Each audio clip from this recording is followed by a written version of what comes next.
Hello and welcome back to Extra Point podcast from Crossway Baptist Church.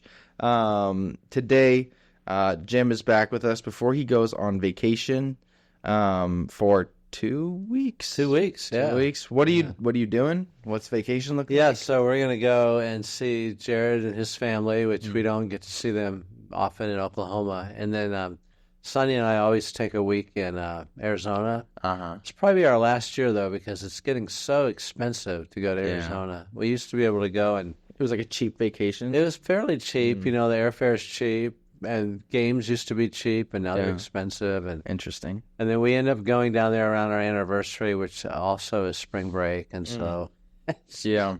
we decided this will probably be our last year for a while. Gotcha. That makes sense. Yeah. Vacations are nice, though. 2 weeks off? Oh, man. Yeah, I feel like I need it. So looking forward to it. Yeah, that'll be awesome. You're leaving me in charge for some reason. I know. Yeah, I told you you're in charge. Whatever goes on. Yeah. Can't call you. You're on vacation. Just let you be. But how are you today? Anything good the past week? Bad the past week? It's been a good week. I think most people that know our family know that Sophia's on the transplant list now, so that's exciting. We could get a call at any moment. They said typically it's anywhere from 2 weeks to about 3 months for kids her age. So it's definitely coming up at some point soon. Yeah, it's going to be very soon. Yeah, we were talking to them about it last night. At Life Group, we just played games, which was fun. I played basketball this past weekend, which is a lot of fun. I rolled my ankle again. But surprisingly it does not hurt as much as it did last time. So that's very nice. But yeah, we're in the territory of me like celebrating my birthday around things. So this weekend we have stuff. Then the following weekend is my birthday, so it's gonna be very, very nice. That's good. You do it like Sonia. You just take the whole month, right, to celebrate. Not quite. I try to plan things where certain people will celebrate at different times, you know. Like we're doing something for my birthday this weekend, then my actual birthday, and then the week after that is we're celebrating with Jenna's family. So is this a big birthday? Are you gonna be 25? 25, yeah. That's kind of a big one. I guess so. I can finally rent a car without having to paying like good. underage fees or something like that. Yeah, right. Which sucks. But yeah, so you have a big birthday this year, and so do I. I'll be 60 in July. Oh, wow. So, yeah, it's a little older than 25, but yeah. it's still a big deal. Yeah, it is probably more of a big deal than mine. I It's just don't 20. I can just rent a car. Yeah, that's true. Yeah, but alrighty. We'll get into our first 5 questions. Then the last 2 weeks we were talking about the beatitudes, so we'll talk about those. There's some questions regarding that. But the first question is, someone asked, "What do you think of The Chosen?" So I like The Chosen, and I always say to people that watch it, I mean, obviously it's based in the Bible, but there's some poetic license that they take, which that really bothers some people, but I think that's fine. For example, you know, Matthew, since we're studying the book of Matthew, has autism in The Chosen, which we don't have any idea from the Bible that was true, but I mean, he definitely is one of the favorite disciples, you know, in that series, and part of it is because they've portrayed him. And if you think about the disciples, they had things, right, that we don't know about. I mean, the Bible doesn't tell us that made them maybe more interesting or more colorful. So I like The Chosen. I've cried a lot watching The Chosen, so it's really well done. And Are you like all caught up with it, waiting for the next season, or? so you know, the new season came out, and it's actually been at the movie theater. Oh yeah, it literally just came out. Yeah, and so, but we didn't do that. We're just going to wait for it to whenever it comes. Yeah. I've never seen it. Yeah. So, like, shockingly, You've seen everything. I've seen everything. I have not seen The Chosen. Yeah, I think you'll like it. I don't know. I mean, it's just everyone has different ideas about it, but it's very well done, and it's powerful. Yeah. And, yeah.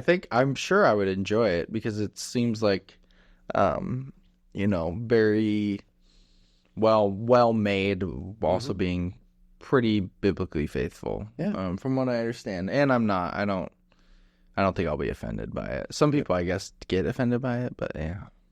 I think it's cool. What is your irrational fear? Yeah, I had to think about this one. I'm glad you gave me the questions ahead of time. Mm-hmm. But I think the only thing that I could think of, which is irrational and fear, so it answers the question, is for a long time now, I've always had this sense that something's going to happen to my family when they're driving, and so that was especially bad when my kids were all just learning to drive, right, when they were younger, and then they wouldn't be home right on time, and You'd be like, oh, nervous about that. Yeah, so that's not very rational. And then lately I've been thinking maybe I'm the one, that's gonna.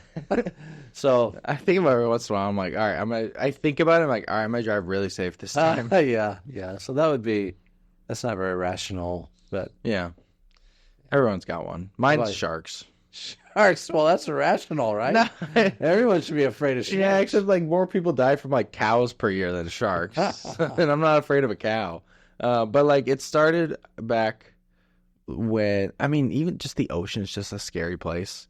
I'll stand by that. That's pretty rational to be like the ocean's not exactly like sunshine and roses, even though it looks beautiful and there's beautiful things there. But when I went to Hawaii when I was like a 7th grader, I developed this fear of like we were gonna go surfing. It was booked, and I was like, I'm gonna die to a shark.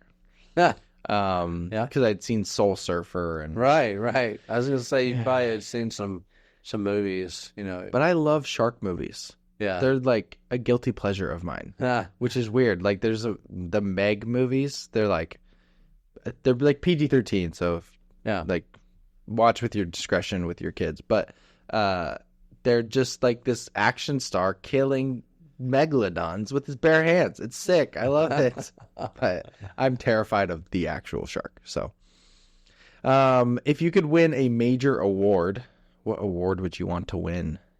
Yeah, I have no idea for this one. Yeah. I could just choose the spiritual answer and say, the faithfulness award. Yeah, right. Get to heaven, maybe the Lord will say, well done, my good and faithful servant. Hopefully. Yeah, I think everybody wants that one. Yeah, we all want that one, but I don't know. How about you? Mine's probably based, like, an Oscar would be obvious. Like, something that I'm planning on. Like, it's in 2 weeks. Like, March 10th is the Oscars I'm going to watch. And, so. Well, you're going to have to be in a movie or something first, aren't you? I would have to write a movie, direct a movie, be a producer on a movie, which that will never happen. Or act in a movie. That'd be cool, though. Like, I have ideas for movies. So, like, if I ever wrote one and it, like, actually got me into a movie and won something, that'd be cool. I don't think it'll happen, but. Yeah, maybe you could win one if you portrayed, like, a humble youth pastor who goes and faces sharks in the ocean and overcomes his irrational fear. I have an idea for a movie that would be either a youth pastor, like a young pastor, and his best friend would be struggling with same-sex attraction, and that like have the whole movie be their conversations. I think that'd be cool. Yeah, but I don't know how to write a movie. I have books about it, but I've never done it. But yeah, winning like any like the crazy awards, like a Pulitzer Prize. I don't know. What's it called? The Nobel Peace Prize. The Pulitzer Prize. The Peace Prize is funny because the guy who it's named after created dynamite. Right. Yeah, that's hilarious. Which fictional character would you want to be your best friend? So I'm thinking a lot of people won't be able to relate to this, but I started reading a series of books by R.J. Patterson, and his main, it's fictional, his main character is a guy by the name of Cal Murphy, who's a sports reporter, and every movie has a sports theme, and it also has a murder mystery. And he's a fun... he's portrayed as just a fun guy, and he loves sports, so we'd have a lot to talk about. Yeah. And then he's always in the middle of some crazy, murder. So that's my, at least, currently that's what I've been reading. Yeah. Like 10 or 12 books about him. Oh, wow. Jeez, that's a lot. Yeah. That'd be cool. When I think about it, there's like Genie from Aladdin. Mostly because he's a genie, and it's like voiced by Robin Williams, who I love. Yeah. But I mean, there's lots of guys. I think from my like favorite TV show, I'd love to be friends with the main character, Sean Spencer, who's a psychic detective. Mm-hmm. Yeah, he's hilarious. So, and lastly, what's the best piece of advice you've ever heard? When I was just starting in the ministry, and I've said this so many times since then, but I left my first job as a youth pastor intern job at a pretty large church, and I left because I felt like I wasn't doing anything. You know, like I was the guy to go get the pop for the youth events, or do set up all the chairs, and so I left and I went to a smaller church, and I was the actual youth pastor part time. Yeah, but I remember I was at a conference somewhere during that kind of second ministry job, and the speaker said, grow where you're planted. Like, don't always look to be somewhere else, but grow where you're planted. And so that's become kind of a theme of my life. It's like, well, I could look around, but there's problems everywhere else, right? Like the grass is always greener somewhere else, but you still have to mow it and take care of it. Yeah. So there's no perfect situation. God places you somewhere, and unless he releases me, I'm just staying put. And I said that when I came to the church here, 20-some years ago, and some people, they didn't like that, because they're used to having pastors every couple of years. Although the guy before me stayed like 12 years at the church on this property. But that's just been good. I've told a lot of people that, and God doesn't call you. I don't think God calls you away from something until he calls you to something. Right. So I know a lot of guys that, I feel like God's leading me away from this church. It's like, well, what is he leading you to do? Yeah. He's not leading you to just live in limbo for a while. He's got a plan and purpose. Right. So that's been good advice for me. Yeah, that is good. That's really, I feel like I've heard that, but it's been a while. So. Yeah. What is the best advice? I've heard a lot of good advice. The one that's popping in my head right now is just about preaching, so it can't really apply to everybody, but I guess it could. But he had a pastor say, like, never preach a passage that you've not been convicted by yourself. Meaning, like, if you're not spending time, like, actually in the passage, you're just throwing something together or whatever the case may be, like, that's an issue. If you're expecting people to be convicted and, things like that, don't just throw something kind of loosey-goosey together and just hope it sticks. And then I've always loved you've probably heard this, like, always plow a trough back to the gospel in preaching, so love that one. But yeah, I've heard lots of good advice, so I can't think of all of it right now. Those are good ones. Yeah. But yeah, like we said, the past 2 weeks in the Gospel of Matthew, we've been in the Gospel of Matthew longer than 2 weeks. But we just started the Sermon on the Mount, aka first 2 weeks we did the Beatitudes. So I figured we'd have a conversation about the last 2 weeks, about those, because last week, obviously, talked to Jared about missions and all his job, and that was great. But, so the first question being is, how have you seen one or many of the Beatitudes play out in your life? Yeah. I think that the first one about being poor in spirit, I realize that that's not just being materially poor, although I've had that in my life too, especially in the beginning. But but I just think that like I live with this kind of continual appreciation for God's grace and how I couldn't do anything or be anything apart from that, and so I think that's what spiritual poverty is, and it's a very, I mean, some of those other ones, I'm still working on, right? I think, but that one is just natural. Like, it's a daily, God, thank you for saving me, and thank you for your sovereignty and working in my life to bring me to, where I'm at now and whatever my future is. So yeah, I agree. That one's I've always heard it like a different way. You said what, the alliterations, right? That you were always trying to do with. Oh yeah. But I've heard it preached, "Blessed are the broken," because it make the bees, right, you know. right, yeah. But yeah, that one's that's definitely been present. There was a huge time in my life where brokenness was the biggest kind of theme around my life for probably 2 years. I mean, I started a podcast about it. Still stand by all the things that I talked about. So that really played out. And then likewise, the second one, blessed are those who mourn. I feel like I do a good job mourning. That sounds really weird to say out loud, but I think I was taught well as a middle schooler on how to mourn or grief. Or, not that I'm perfect at it, but I've definitely been like, all right, I'm going to mourn. I'm going to do this. And it definitely was like, oh, I do feel comfort from others, but from God through others and all that, how he miraculously does those things. So, yeah.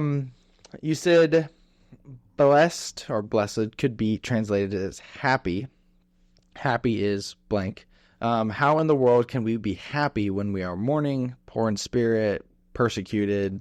How can we do that? Yeah, I think that whole list of the 8 beatitudes, they're countercultural, so they're not normal. Like if a person would look at that and say, "Well, how can a poor person be happy, and how can someone mourning be happy, and how can someone who's being persecuted be happy?" But Jesus was teaching us, his disciples, and by virtue of us being disciples too, he was teaching us how to live with a kingdom attitude and a kingdom perspective.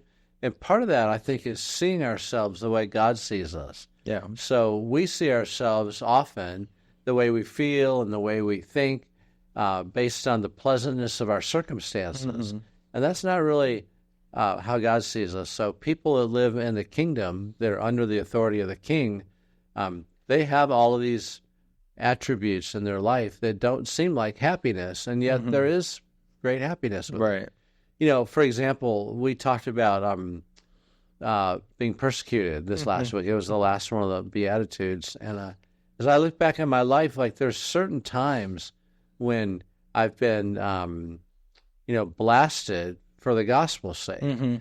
And those are some of the happiest times because it's just a confirmation that, hey, you're doing what you're supposed to do. We don't go out looking to be persecuted, but when we're faithful in our witness and our walk with God and the stands that we take, sometimes you will be persecuted. Yeah. And I just relate to that. Like that's one example, being blessed. And it's interesting because the word beatitudes is not in the Bible. It's a Latin word. Right. It's all those blesseds. And then the word blessed, though, literally is happy or fortunate. Right. Which, both of those are like happy is like, oh, that seems like it's all based on your circumstances. Fortunate almost sounds like, your little, what do you call those things in the Chinese restaurant? Oh, your little fortune cookies. Yeah, fortune cookies. Yeah, fortune is like fortune cookies. Fortune cookie, yeah. But there's some positives, to that word. So. Right. Yeah. I just thought of this because you said it, but you mentioned you being persecuted.